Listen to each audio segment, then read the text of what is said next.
sun hung lazily in the sky, casting its golden hue over the ever-bustling city of Lagos. Okafor Ejike stood by the roadside, sweat trickling down his forehead as he held his worn-out brown file close to his chest. His shoes, once black, were now coated in dust, bearing testimony to the countless miles he had walked in search of a job. 20 years ago, he had left his small village in Anambra with nothing but a bag full of dreams and the hope that Lagos, the city of opportunities, would reward his hard work. He had gained admission into the prestigious University of Lagos, struggled through his years of study, and finally graduated. But after his convocation and completing the mandatory NYSC, reality slapped him harder than he had ever imagined. Job rejections became a daily torment. He moved from company to company, submitting applications, sitting for interviews, and facing disappointment after disappointment. 5 years passed, and hopelessness began to gnaw at his soul. Just when he had almost given up on his search for a job, he got one. For 2 months, he worked with diligence, believing his struggles were finally over. But fate had another cruel trick up its sleeve. He was abruptly sacked without reason. One fateful afternoon, as he wandered the streets once again, desperately looking for another opportunity, a group of policemen stopped him.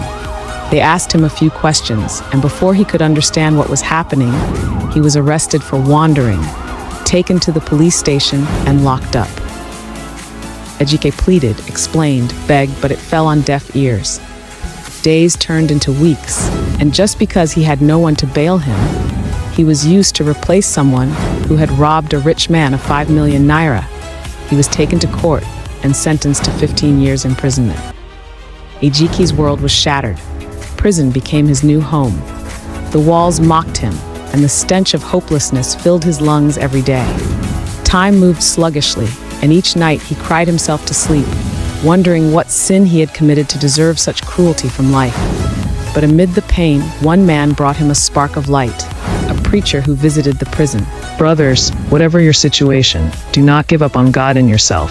Even when prayer fails, continue to praise God, because He inhabits the praises of His people. No evil can dwell where God is. God is always the last hope for every hopeless situation. The words stayed with him, lingering like a soft whisper in the recesses of his heart.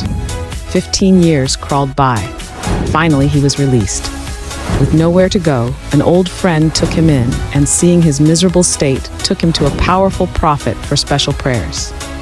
My son, it is revealed to me by the Spirit of Jehovah that you can never make it in life. The Lord told me that your late mother was a witch. Your mother killed an anointed man of God who came to evangelize in your village with her witchcraft. The blood of the evangelist is crying for vengeance against your destiny, and it cannot be appeased. No matter how hard or how long you stay in prayers, it would never work. You are suffering because of your late mother's sins, and it is quite unfortunate that there is no solution to it. Ejike left the place in a daze. His legs felt weak, his soul felt crushed. Was this his fate? Was he truly doomed? As he walked aimlessly, his mind wandered back to the preacher in prison. Even when prayer fails, continue to praise God, because He inhabits the praises of His people. A strange determination filled him. He would praise God, not for miracles, not for breakthroughs, but simply because God was God. What if God had decided to kill him? Who would have saved him from that fearful and terrible God, who by His mighty power and word made the heaven and the earth? Ejike went to the prayer mountain, alone. No requests, no complaints, no casting or binding. He lifted his hands, rolls on the floor, and began to sing praise to God uncontrollably. What shall I render unto you, my God, oh, for your mercy and your loving kindness? Orimiri atata akone chemba igwe na repelemo. Tears streamed down his face as he worshipped. His voice cracked, but he continued, pouring out his soul in praises. At that same moment, miles away on the other side of the mountain, another prophet knelt in prayer. Suddenly, the heavens opened, and an angel appeared to him. Rise, go to the young man praising God on the other side of this mountain. Tell him that because he has chosen to praise God in the midst of his pains and trials, God has changed his mind concerning him. The curse is broken and reversed. His ways are now opened, and every loss is restored. The prophet trembled as he received the message. When he reached Ejike, he found him still lost in worship. After narrating what he saw and heard to Ejike, Ejike fell to his knees, overcome with emotion. Hope, real hope, flooded his soul. And then, as if to confirm the prophecy, his phone rang. It was a number he hadn't seen nor heard from in 15 years. It was the HR of the company where he was sacked 15 years ago, telling him that his case had been reviewed and it was discovered that the termination of his appointment back then was unfair, therefore the company is reinstating him back as the marketing manager. Not only that, half of his salary for 15 years would be paid him plus an official accommodation and car. He was asked to resume immediately. Ejike dropped the phone and let out a loud wail, not of sorrow, but of joy. He rolled on the ground, overwhelmed by the sudden turn of events.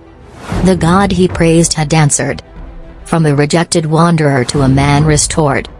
The power of his gratitude has taken him to the next altitude of his life. Hello.